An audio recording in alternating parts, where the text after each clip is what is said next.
The right digital solutions for your business. When the going gets tough, Going gets tough. when the going gets tough, DB results. when the going gets tough, DB results. Well, there you go.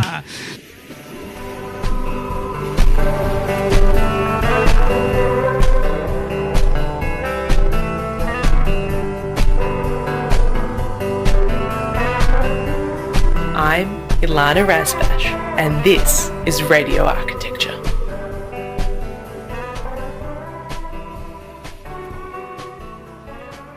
Good evening from beautiful Bunurong country. We are broadcasting to you live on Radio Karam from the unceded lands of the Eastern Kulin Nation, from right here deep in the ancient and beautiful Karam swampland.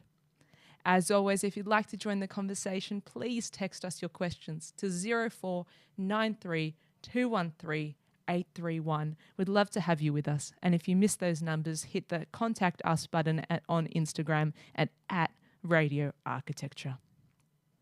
Welcome back for another evening, another broadcast. It's the last double-digit conversation, broadcast number 99. And that pun, that double continues because my guest and conversation partner is Alana Kushnir. She's an art lawyer, advisor and curator based in Melbourne. She's the founder of Australia's first dedicated art law practice, guest work agency and a board director at the Jewish Museum of Australia. Alana works with a variety of individuals and organisations in the art field, including artists, curators, consultants, collectors, galleries, museums, art fairs and art tech startups.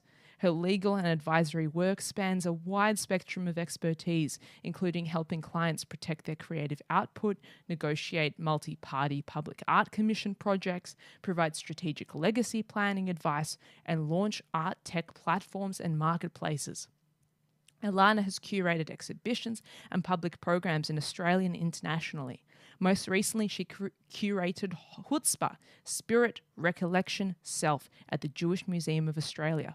She has also presented her research and writing on art, technology and the law and a wide range of contemporary art publications and books, including a research handbook on art and law, Edward Elgar, NFTs, Creativity and the Law, Rutledge, and as well as at conferences and talks, including Adja University, Norway, Monash University, Melbourne, Alan Turing Institute, Somerset House, Goldsmiths and Sotheby's Institute of Art, London, National Museum of Art, Osaka, and more. Ilana holds a Bachelor of Arts and a Bachelor of Law from the University of Melbourne and a Master of Fine Art in Curating from Goldsmiths, University of London. From 2015 until 2020, she was the sessional lecturer at the University of Melbourne, coordinating and lecturing subjects on contemporary art, curating and arts law. Welcome to the program, Alana. Thank you so much for having me, Ilana. It's so nice to be having a conversation with someone with pretty much the same name. Pretty much the same name, same root, same origin, means tree. Yeah. And we're going to go back to those roots and beginnings. I actually have one more thing in common for you that you didn't know about us. We had the same art teachers. Really? But in different directions. So little birdie told me that you studied with Joseph Edelman and then went over to Margarita Kravitsky. Exactly. And I studied with Margarita Kravitsky and went over to Joseph Edelman. Wow, amazing. That is a serious, serious a overlap. Great connection, and I think we're really going to have a good conversation tonight. Such beautiful teachers, such beautiful memories. Right, Joseph is no longer with us. We miss him dearly, don't we? Everyone misses him. Absolutely. And actually, I started learning art with his wife, Ida Edelman, and I was only 5 years old. So, I've been doing art for as long as I can pretty much remember. But I still remember going to their house at the time, up the stairs to the studio. They had like a studio attic, and Ida would always have this way of teaching where she'd open a book, usually like a children's book or some sort of, cartoon, and we'd draw from that. So I just loved it from day one. Oh, that's so beautiful. I didn't know that Ida was also an artist. Yeah, she was actually a like a stained glass artist. She yes, would make they both were. Yeah. They both were. Dangerous and toxic professions. Yes. Yes. Lead poisoning was very common.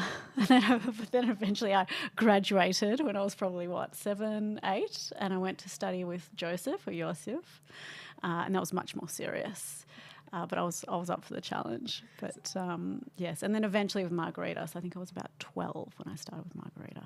So always around art, always very creative. Always very creative. Lived and breathed it. Still do in a different way. But yeah, it's always been very close to my heart. There's a question I like to ask all my guests, and that's, what's your earliest memory of a building or place? Yeah, I've been doing. You're a listener of the program, and you knew that was coming. Homework, and it's. I'm glad I did my homework because it's not something that came to me easily, because I haven't really had to think about, well, what's my earliest memory before? Like, it's actually kind of hard to work that out. But I thought about it, and I think it's from kindergarten. So I was born here in Melbourne, and I went to kinder at Sholem Aleichem College in Elstonwick. That was my primary school. Yeah, like, did you go to kinder there as well? No. So yeah, so I think my earliest memory would have been in the upper kinder, so I would have been 4 years old. A couple of memories there actually. One is, like those creaky kind of mattress bed setups that they would have when you'd have your afternoon sleep. So I remember being on those and even the creaks and the sounds. And there was a lot of this kind of like dark green. I think it was like very kind of late 80s, early 90s style, a lot of dark kind of almost forest green used throughout. And then I also, of course, remember the little painting corner. So they'd have like some easels set up with like large sheets of butcher's paper and these tubs of paint with big brushes, and absolutely remember some, creating some of my first masterpieces in that little corner. So, yeah. That's such a sweet memory, especially those green colours. I too remember a lot of the green, a lot of the burgundy, because there was this Australian arts and crafts period house that was the basis for the school. Ah, interesting. And across the rest of the campus, and much of the suburb of Elstonwick has interwar and post-war immigrant architecture. Yes. So, well, that's definitely stayed with me since that moment, definitely. So you're always very creative. How does law come into that? And how did law come up for you? I mean, look, I was known as the artist at school growing up. I was one of those, quiet, shy kids in the art room most of the time. And how did I get into law? I mean, it wasn't a natural choice for me. I didn't know any lawyers growing up. No one in my family was a lawyer. And so it was a very foreign type of concept. I really had no clue what lawyers did. I did a VCE subject, legal studies. So that gave me a good primer introduction into what law is all about. Quite enjoyed that. Quite enjoyed the, testing our skills out in the fake courtroom that we would set up and argue. And I think I also realised at that point I loved analysing things. Analysing things, reasoning, and sort of digging into this very different part of my brain from the creative side, where it was very logical, rational. There was something a little bit more stable about it. And so I think I do have those two sides of my brain. And so when it came time to choosing what to do at university, I did apply for some, pure art schools. But I also applied for arts and, double degree arts and law at Monash and Melbourne Uni. But I think when I was 18, I was not ready to go to art school. And I remember going to an open day at VCA, an open day at MARTA, at Monash Art and Design, and I just felt like I would have no idea what to do in this place. It just felt so foreign. And the idea of just being thrown into a space and being having to create was just, I don't know, it just didn't sit naturally for me as something I wanted to do as part of my university degree. I think, coming, being a kind of first generation Australian, where higher education was still quite a novel thing. My parents met in Australia, but they're both part of the same wave of immigration from the former Soviet Union. And so, of course, there's certain professions you couldn't have. And so I think maybe a part of me was quite interested in getting into something that previously my family just didn't have the opportunity to do it all. Yes.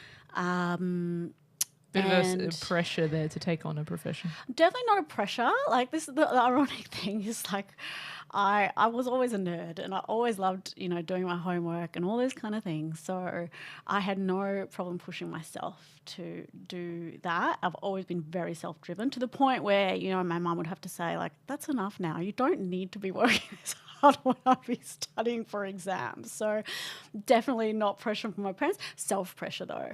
So maybe some of that history is sort of internalized and, I wanted to achieve it for myself and for my family, but definitely not from a place of, my parents wanting me to study something in particular. Doctor, lawyer, engineer, failure, that classic immigrant experience. Yeah. Something kind of, new. It's like, why not pick up the challenge? Why not do something that's, no one in our family has done before, that sounds really challenging, that would be a great profession to have, a stable job, I'd worked in an office, all these things were really exciting to me. You never considered architecture with the creative and analytical it's funny combination? You say that because when I was a teenager, so before I had to choose what I was going to do at university, architecture was definitely up there.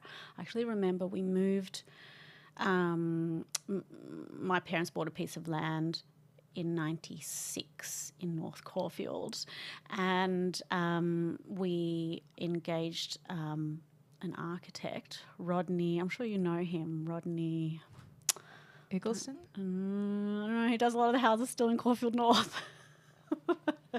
But I just was fascinated by the whole thing. I loved how, they'll put together the plans and we get to review them. And, at the time, and probably similar to now, there's a lot of building going on in Caulfield North. It was just so exciting to see what could be created at that point.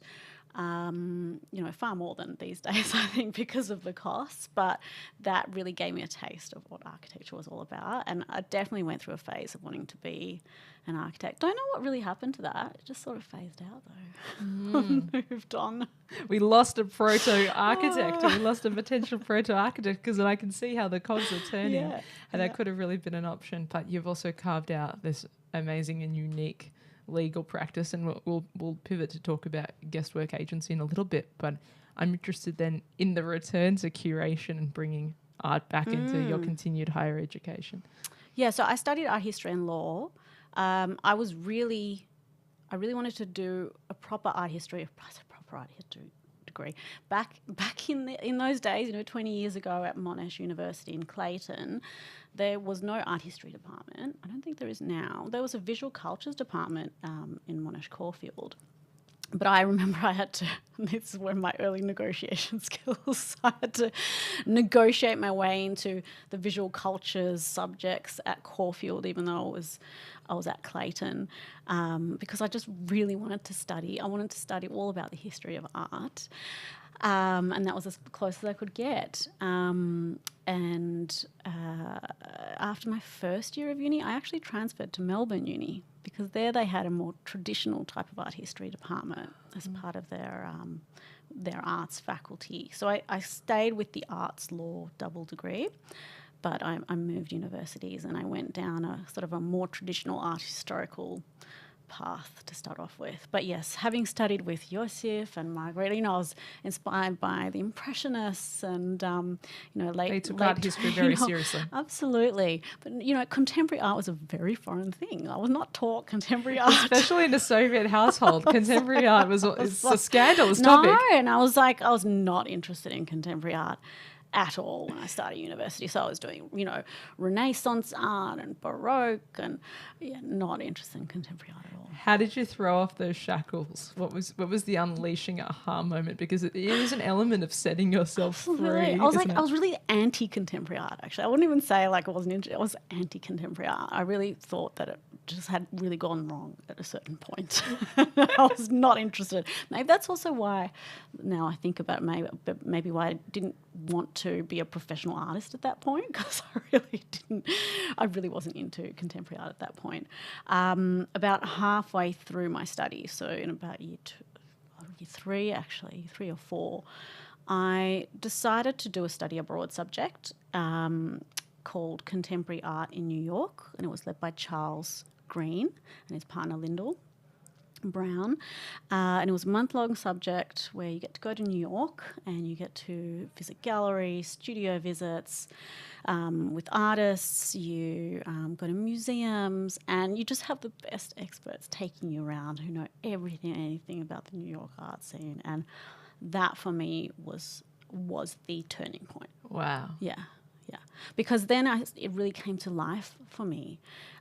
It's very different, I think, also when you study art history in Melbourne, in Australia, a lot of what you learn about is, you're just looking at slides. You're not actually going to see it in person. And so the idea of being immersed in a city that had so much amazing art, museums, galleries, architecture as well, that was just amazing to see come to life.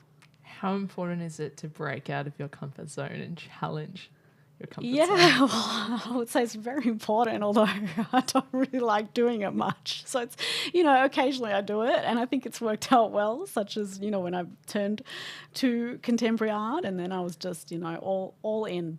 But it was such a memorable, now I think about it, that trip was in 2006. Yes. But it was such a memorable, so that was 20 years ago. Yes. But Is there I a still work remember, or a particular artist that is still with you that you still remember? Well, we went to see David Rankin's studio. David Rankin is an Australian artist who had moved to New York probably about, in the, I think, early 90s.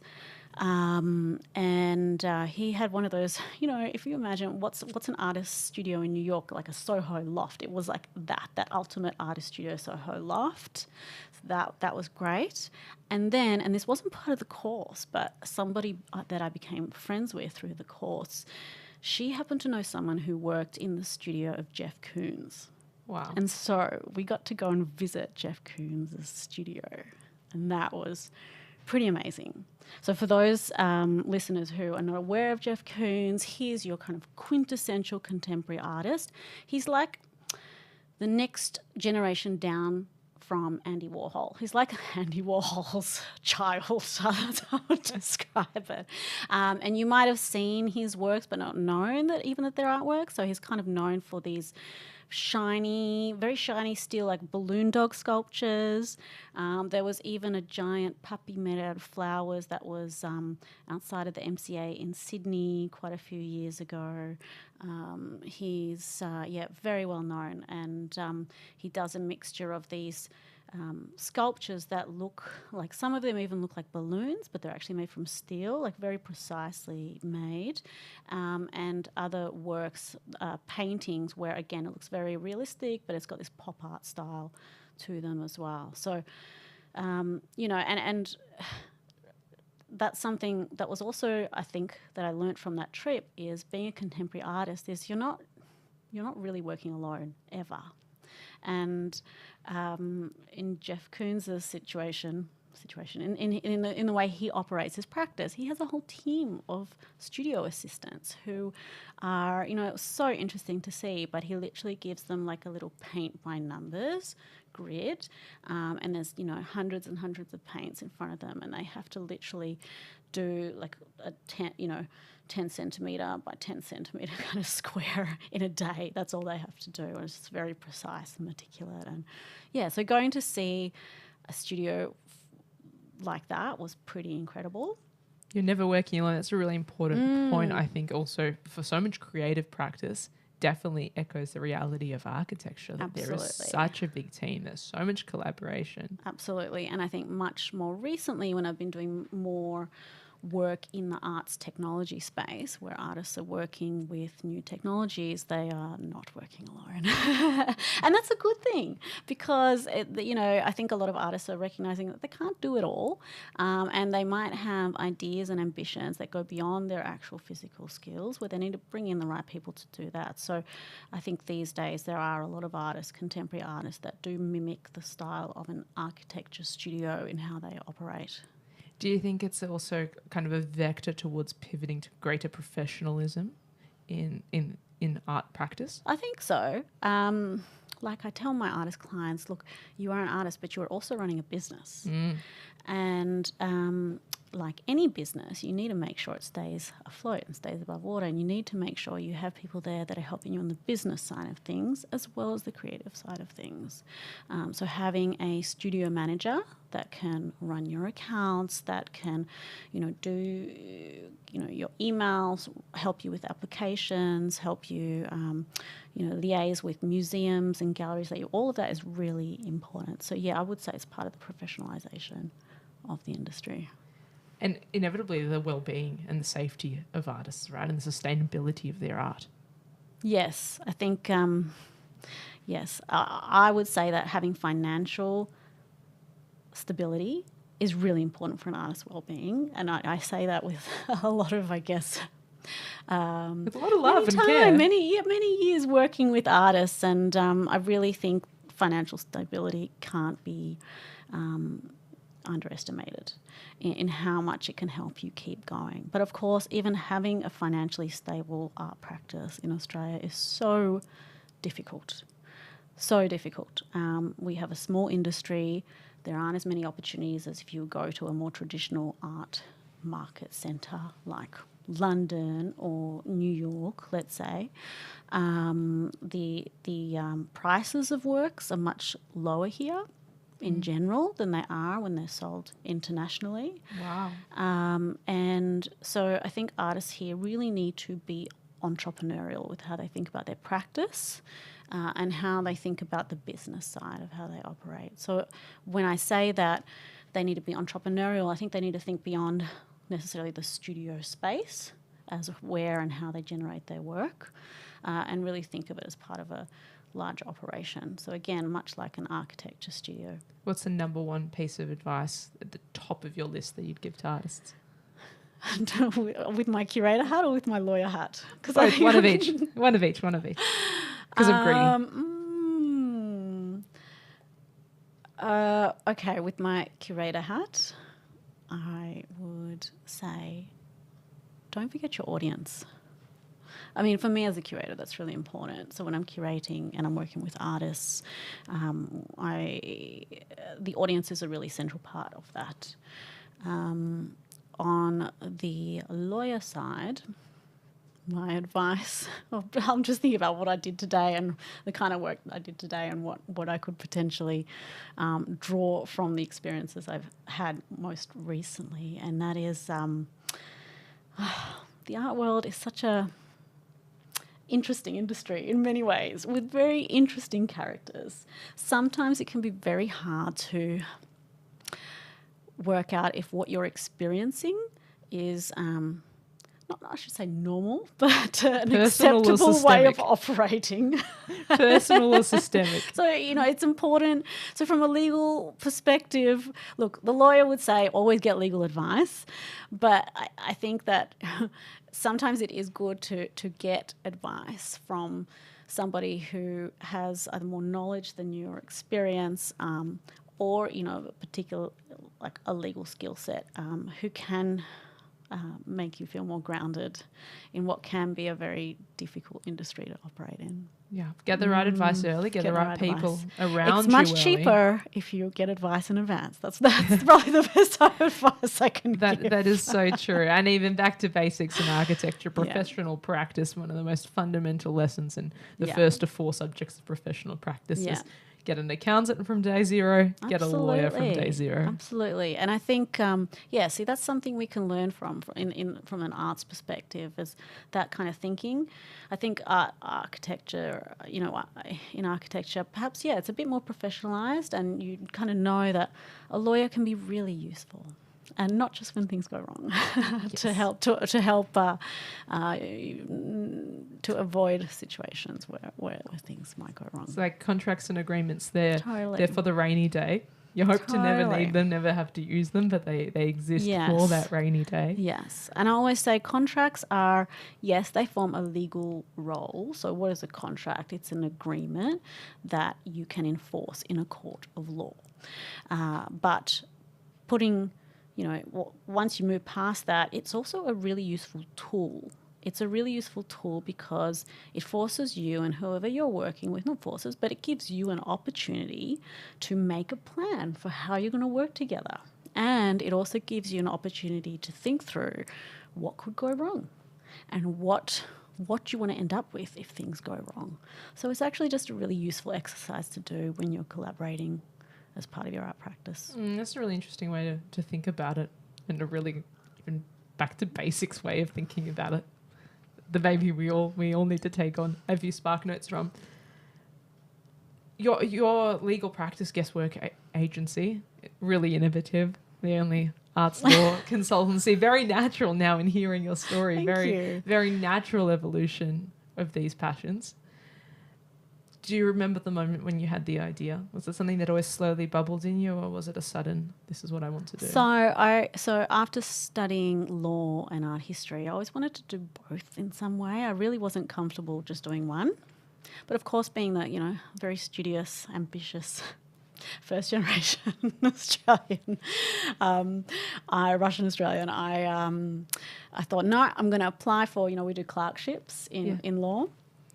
So kind of little internships, which then are great ways of opening the doors to then getting a full-time job once you graduate with a law firm. And so in true Alana style, I literally looked at what are the best firms that I could potentially work for. And I think the reason I had that sort of a thinking is because, again, I wanted to challenge myself. I wanted to set myself up for wherever I was going to go next. I didn't know where I wanted to go next, but I knew I wanted to open up every door I possibly could. And I think that kind of ambitious mentality has stayed with me since. So I did end up at a top-tier firm. I thought I was going to study. I thought I was going to practice intellectual property because, of course, that's creative. You're dealing with copyright and a natural step. Of course. But look, not everything went according to plan. As much as I tried, I didn't get invited back into the intellectual property team, which was absolutely devastating for a perfectionist like me. But I did go back to the competition team after doing my rounds, competition like trade practices and consumer law, which you could say is almost like the cousin of intellectual property. But again, it was like a blessing in disguise. I worked with some really interesting clients, some on the more creative side. So, for example, I got to do a secondment, which is when you go work with a client. I got to do a secondment with Cadbury chocolate, and that was pretty fun and pretty creative. I mean, of course, the tour of the chocolate factory is going to always stay with me. All the free samples. Oh, it's so interesting because they really teach you like how the chocolate's made. And, being a competition lawyer, I should say, I think what I really enjoyed about it was getting to understand how an industry operates in a really deep way. And so I think that's why I've ended up being behind the scenes in the art world too. I love the intricacies of how the world operates. There's kind of social codes that are very particular to the art world. So working at Cadbury's was great because I did a lot of legal reviews of their advertising and marketing. So imagine you are putting out a new chocolate bar.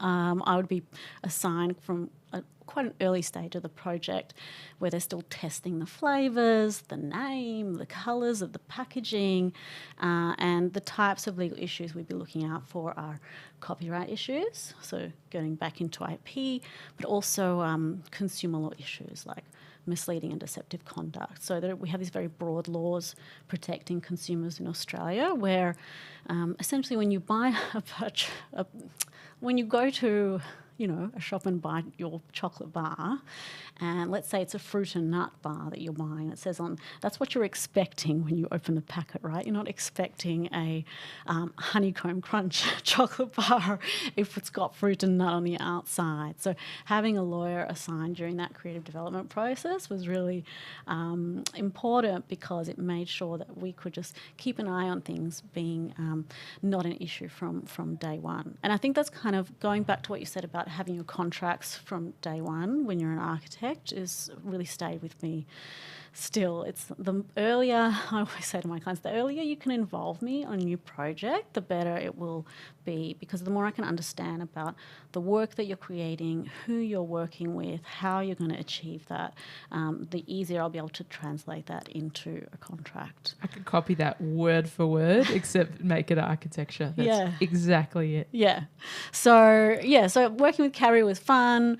I mean, some of the highlights was they went through a whole rebrand of the, the bar, the 100-gram bars. And some days I would still work at my law firm office, and it was an open plan office, and I'd have like a big pile of chocolate bars on my desk. You were the favourite colleague. My job was to open up the pack, break open, break in half this chocolate bar, because you know how they have that image on the package where you can see the cut through of the chocolate, so you can see what's inside. So yes. I have to do that to make sure that the design on the packaging accurately reflected what it looks like when you break open the actual chocolate bar. In effect, it's somewhat subjective. They're lucky they had somebody with that artistic and art history training to be able to make those observations. Exactly. And actually, through studying art history, of course, I had to learn about visual analysis and being able to describe what I saw visually using words. And so I'd have to, so imagine like I crack open a bar and let's say it's got hazelnuts inside. Like if the packaging was suggesting there are a lot more hazelnuts than there actually are when you break it open, I have to recommend the marketing team, remove one nut on the drawing on the packaging. So it was literally like I'd have to do this visual analysis and be able to describe in words what kind of change was needed. So it was as creative. So somehow I managed to get a really creative job in a really straightforward corporate law firm. And whimsical. Absolutely. So getting back to your point about how did I end up with art law. So art law was something that I had heard about as something that is an area of practice, legal practice in your art market centres like London or New York, but there are no art law firms in Australia, unfortunately. And again, this gets back to the size of the market. We have quite a number of entertainment law focused firms, and they're probably the closest to it. Most of them focus on music and film and TV. So there weren't too many options there. But I never lost sight of it. I did sidetrack at that point after working 3 years in the corporate firm, and thought, no, that's it. I'm done being a lawyer. I'm done being just like another number in this big place. I'm gonna go. There's a story behind it as well. I'm gonna go study exhibition making, and I want to be a curator. I want to work in a museum or a gallery. And I hadn't sort of bounced between law and curating and art as clear as it sounds at this point. I had a lot of chutzpah. I look back and I think, gosh, I had a lot of chutzpah. I can't believe I actually pulled that off. But you know how I mentioned that I didn't get into my chosen practice area, which was intellectual property, and I got into competition. And so I remember telling my new bosses that, I'm very grateful for the opportunity, but I'm very passionate about art, and I've always studied art, and I want to continue studying art while practicing in the law firm as a junior. And so I actually ended up doing my honours in art history part-time while I was practicing law as a junior, which now sounds insane because I was at this big corporate firm, but there's me just... Yeah, I don't know if I had a chutzpah or I was just kind of naive, but I just jump on a tram, hop up to Melbourne Uni, do one subject, do one class on the history of biennales, and then jump back and go and do it's a massive due diligence matter which was buried in files. So I always somehow managed to squeeze that art side of me in all the time, even when I was doing law. But when I was doing those extra studies, that's really when I became interested in curating and exhibition making. I was really interested in the history of these kind of star curators who had sort of become celebrities in the art world, really. Just fascinated how they would float between working at museums to curating independent exhibitions to working on major biennales around the world. Who were some of these icons for you that were guiding? Well, interestingly, and I think a lot of people do ask, well, where does guest work agency come from? It's a very weird name for a law firm. Of course, I wanted it to sound nothing like a law firm, Yeah. much more like an art practice, if anything. And guest work agency was actually sort of a variation of the name of the first independent curatorial practice of a Swiss curator. His name was Harold Zeman. And he was one of these kind of first star curators who he'd sort of had enough of working museums and was like, that's it, I'm going outside the museum. I'm going to create my own kind of almost like studio-based curating practice, and you can, like work for hire. And his guest work agency, it was called Agency for Intellectual Guest Work, which I thought was a bit too wordy for these days. Agency for Intellectual Guest Work in German, which was also a play on the role of guest work and immigrant labour as well, and this idea of precarious labour as well, which very much comes with working for yourself. And working from project to project. And so his work has always been a huge inspiration for me. And he has curated many, many important exhibitions over time. So I'm just thinking what would be, his classic one that is written in all the art history books is called When Attitudes Become Form. It was in 1969, and it was a group exhibition where he showed many artworks which just didn't look anything like art. Even today, they didn't look anything like art. And I actually remember they recreated this exhibition in Venice about 10 years ago, and I got to go see it.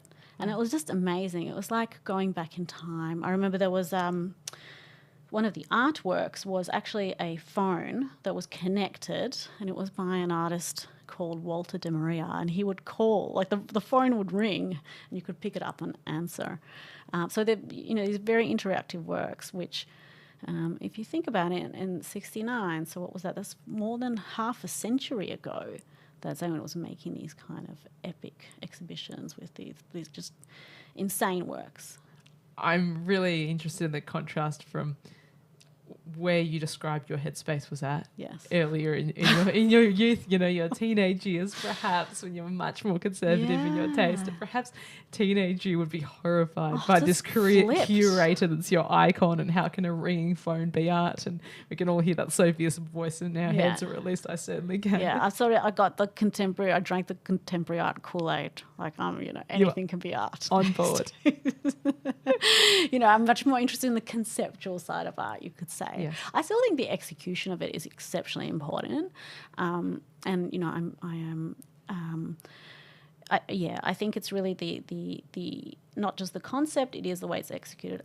Those two things really have to be there for me to think that a work is a good work of art. Huge parallel to architecture here again, because architecture is all about ideas. Yes. And I keep repeating this to the listeners on the program because that's why my guests are so varied, because ultimately everything is architecture and that huge conceptual landscape, and you have that one big strong idea that they can't take away from you, that no matter how hard they cut your budget, it's the one thing you're going to go for and protect. And then without the execution, there's no building, there's no architecture. You actually have to be able to document it, deliver it, build it on site. It has to be buildable, at least in some way through negotiation and collaboration to find an outcome. Yes, and if anything, that's why I think more like an architect than an artist, because it's not that I want every project I work on, every exhibition I work on to have a functional element or like a more design-oriented element, but again, I think that's a really important way of how you connect with your audience when you're thinking about that.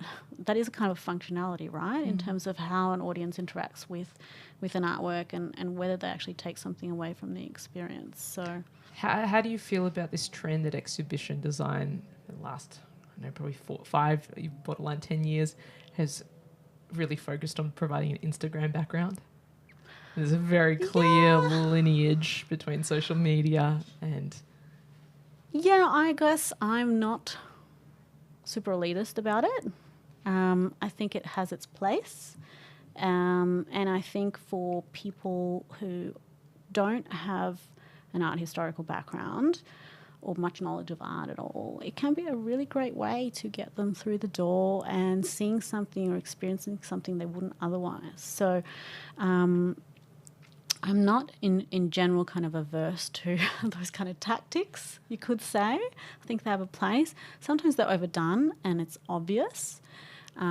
So in terms of trans, I would say sometimes, there are bigger institutions in Australia where it just becomes too overused.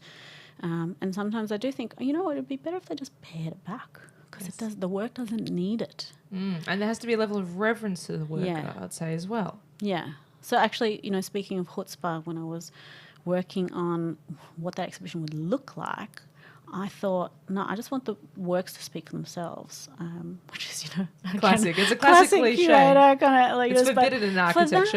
You can't say that about architecture. Yeah. You have to speak for the work. Yeah. So I thought for that, it just didn't need many of those additional visual cues. But it really depends on the works, I think, that you're working with and how much they need. What are some of your big ideas as a curator and co-curator of chutzpah? What was that one big core driving idea? Well, chutzpah was a very different, it was really a pivot for me. I've never, prior to chutzpah, curated an exhibition with a Jewish theme. Of course, my Jewishness has been a huge part of my life. But I think working professionally in the art world, my Jewish side was not something I really showed people unless I felt comfortable with it, unless I found out the person I was speaking to was Jewish. It was sort of my private side, which I didn't really refer to or use much in my practice. My practice wasn't concerned with Jewishness, or I thought it wasn't concerned with Jewishness at all. And I think that's also because a lot of the institutions I was working with, I was on a lot of boards. I'd been on boards for many years. Even back in my corporate law firm days, I was on the board of an artist-run space. And, I was always kind of the token Jew on these boards, which was fine, but it just felt like that was the different side of me that I didn't really have to show. It was just not relevant. And when I when I joined the board of the Jewish Museum, so this was about a year ago, that sort of otherness went automatically disappeared because everybody else was the same. Yeah. Well, it's same, but that they all had that. Everyone had that in common. So it was just a very different way of operating in an arts context for me.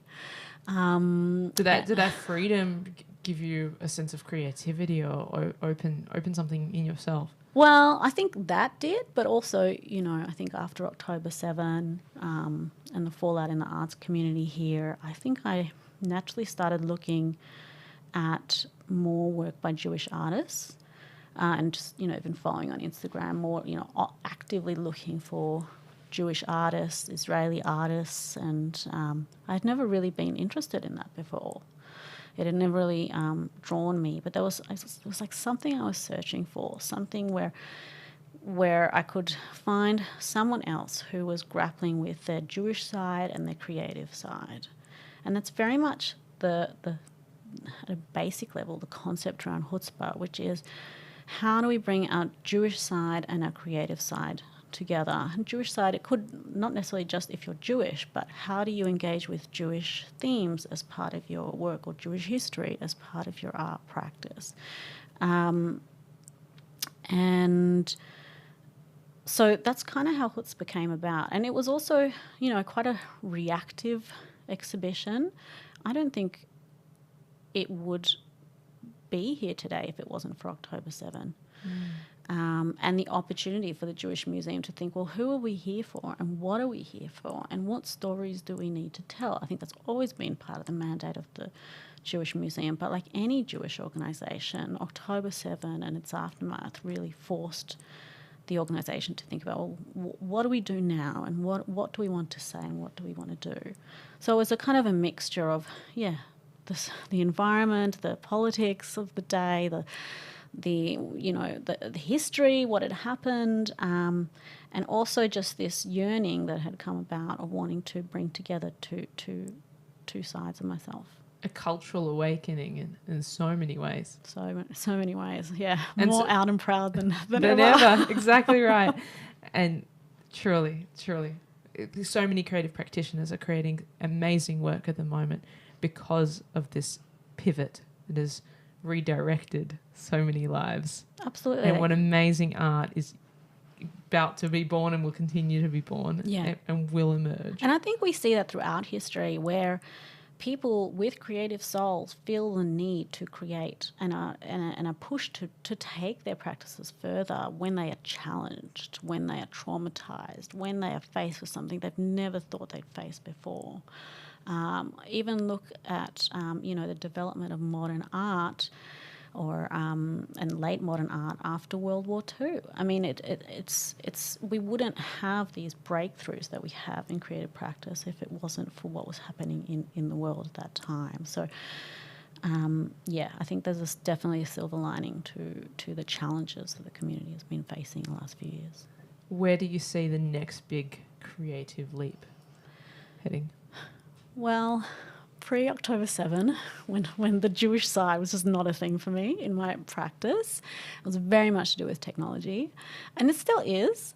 But in some ways, I feel like I'm going down two creative paths at once. One side is that the kind of the Jewish framework, and the other is the technology framework. One of the consulting jobs that I had for a good 5 years, from 2019 to 2024, was with the Serpentine in London, the Serpentine Galleries, which is it's not a collecting institution. It's more of a commissioning institution, and they're known for commissioning some of the most significant artworks of our time and architecture of our And time. of course, with the architectural pavilion. The Serpentine Pavilion annual commission that effectively our NGV Pavilion was modelled on. Absolutely. 100% it was modelled on it. And Julia Peyton-Jones, who really started it at the Serpentine, I know that her and Naomi Milgram, who spearheaded the M Pavilion here as well, not the NGV, but the M Pavilion across the road, that was very much part of her thinking in the commissioning process. But, so the Serpentine have an arts technologies curatorial team. So they have a number of kind of curatorial strands with different groups of curators, and they have one focused on arts technologies. Originally, that started off as digital art, so art that was commissioned specifically for the Serpentine website. This was about 2010, 2011. So we're looking like 15 years ago, It's pretty quite early. a while ago. It's a frontier kind of space. For a mainstream public art institution to do that. They were really one of I'd say the first in the UK to do that. There are a couple of precursors in the US. The Whitney Museum had a great online program, and there was another as well, name escapes me. But anyhow, so they were very formative in this early digital art. Well, digital art being supported by a major public institution, I should say. Digital art goes back to, 80s, 90s. But in terms of mainstream institutions actually supporting it, that's what they were. That's what they became known for. And Hans-Ulrich Obrist. So speaking of star curators, and I mentioned Harold Seaman. So I'd say the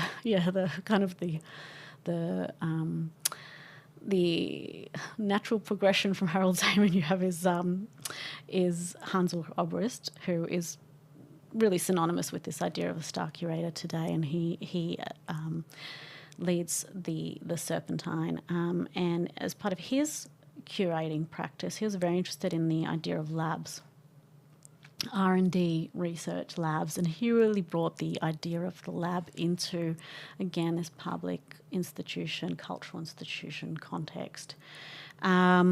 Anyhow, what am I saying? Long story short is when they started commissioning digital art for their website, and even, started working with artists like Ian Cheng, an American artist working with augmented reality very, very early on, and generative AI, I'm talking 2015. What they found was that the traditional operating structure they had, the staff they had, the skill set they had internally didn't necessarily support these kind of projects because they just weren't like having an exhibition with paintings on the wall and sculptures. They had very different, in law and design, we call them pain points. Is that a thing in design, like pain points? They had different kind of issues that would come up or things that became more pressing. I mean, copyright, always been an issue with art, always been sort of problems, but it just became exacerbated when you looked at new technologies. So anyhow, Hans Ulrich and the Arts Technologies team, they set up these different R&D labs to investigate the kind of issues that were coming up when working with new technology. So one of the labs was called Creative AI. Another was a blockchain lab, another was a life sciences lab, and the other was a legal lab. And, of course they needed a lawyer who had a bit of an art historical knowledge and a curating background. And so I ended up leading that lab for 5 years. And we did some incredible research looking at what are the kind of issues plaguing arts tech projects that go beyond your traditional art project, and thinking up new tools that we could create to kind of support the arts community to deal with those better. So think like, your automated contracts that understand the priorities of artists, that could, review a contract that's been provided to you by a museum, and it might sound to you like it's in a foreign language, but think of a tool that could actually help you decipher that and negotiate that on your behalf. So that was an incredible time. And I also ended up consulting on a lot of their art commission projects. So I really got into like gaming. Gaming and art was, still is a big thing, and I think that's going to be a big thing as well.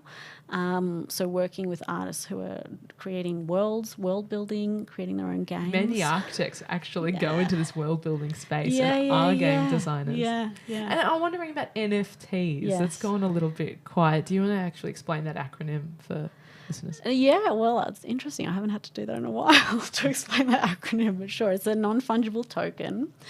That's what it technically means, but essentially, it's all on the basis of this technology called a blockchain, which is like a digital ledger. So it's basically just a time-stamping type of ledger, which arguably can never be destroyed.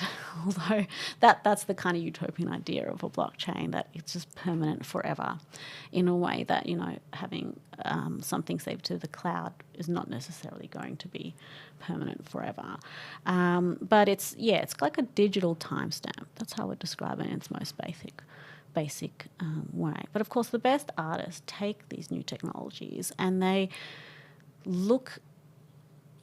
tear them apart, they look at how they work, why they work, and they try to make them into more than they were ever conceived to be. So this is where we get to world building. This is where we get to like these kind of this idea of distributed structures and distributed organizations where there can be like the voting systems and things that are all automated and all digital.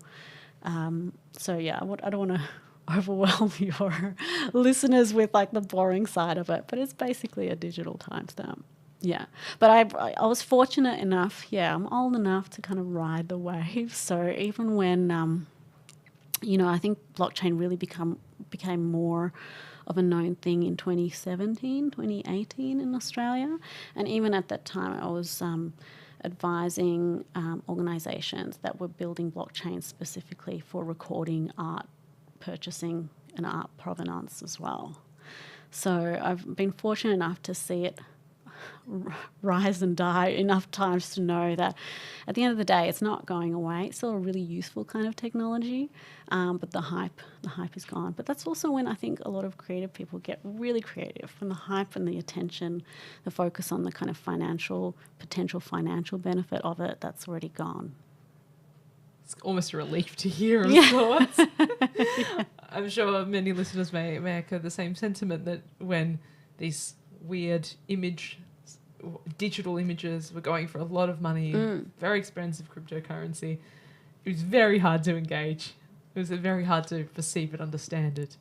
No, is Totally. there value? What does this mean? Is it real? Is it safe? Where is it coming from? Totally. I think it's also, it sort of goes back to early net art and post-internet art if you're looking at more from an art context. And fortunately, when I did end up leaving my corporate law firm job and studying curating overseas, I happened to be in London when a lot of this kind of post-internet scene was forming and actually got to know the people that were doing a lot of the work. And so even though I'm not really, I wouldn't call myself a techie person, it's just something that I got immersed in with the art world, back in the day, and have seen it take many life forms. But I've always been very interested in this idea of the digital and the physical and the relationship between each other. And we still see it even in Chutzpah today. We have this great partnership with Bloomberg where we have kind of an online component of the exhibition. And we invited all of the artists to make recordings for it, and all of that kind of digital space, that kind of, second space of the exhibition is a really important curatorial concept for me as well. Fabulous. Who's your favourite artist of all time? God. I don't have one. I can't choose. I think it's also Dead or I just alive, have too doesn't many have to- artists that I work with. I don't want to offend anyone. Of all time, through all of art history. God, I don't know. I mean, I'll just say, because it comes to my mind, Philip Guston, who was born Philip Goldsmith, changed his name in the early 1920s. It was in America. So, of course, it would sound less Jewish. I mean, the thing is, I say Philip Guston is my favourite artist now, but the irony is when I was still anti-contemporary art and I went on that tour in New York, they had a lot of his works in museums. And I thought, why is this artist paintings everywhere? I don't get them. And I really didn't like them at that point at all. And it took me about 20 years. But then I totally did a total 360. I think that, and the reason for that is I saw this amazing exhibition at the Tate Modern last year, a retrospective of his works, and I was I don't usually get too physically emotional when I see an art exhibition, but and in that post-October 7 landscape and seeing how everything he'd been working on in the 40s and the 50s and 60s, it just felt like it was something that could have been created yesterday because it spoke to our time. It was it was timeless. So that for me is why I think his work is so important, because it teaches us so much about the tolerance and human nature and these kind of cycles that we go through in history in a way that he's just an absolute visionary. Well, Jewish time is a spiral in concept, right? It's non-linear. It's a spiral that comes back in these echoes and memories. And just like your journey in this conversation that you shared with us has taken us on this spiral and journey. So hopefully you've kept up with it. I absolutely have. And I'm mindful of the time, so I will ask my last question. Sure. And that is, what gives you hope? What gives me hope? I think it's going to sound totally lame. Art gives me hope. It's always given me hope. I know it'll never stop giving me hope. There's something about it that has this energy that will just keep me going, and I think keep the world going. Don't underestimate the power of art. That's what I would say. Hear her. Thank you so much for joining me on the program, Alana. Thank you. Thanks for having me. Thanks for joining me for another evening of radio architecture with Ilana Razbash. This live show was broadcast and recorded in the Radio Karim studio on Bunurong country. You can replay the show wherever you get your podcasts. Thanks for tuning in and supporting community radio. Take care.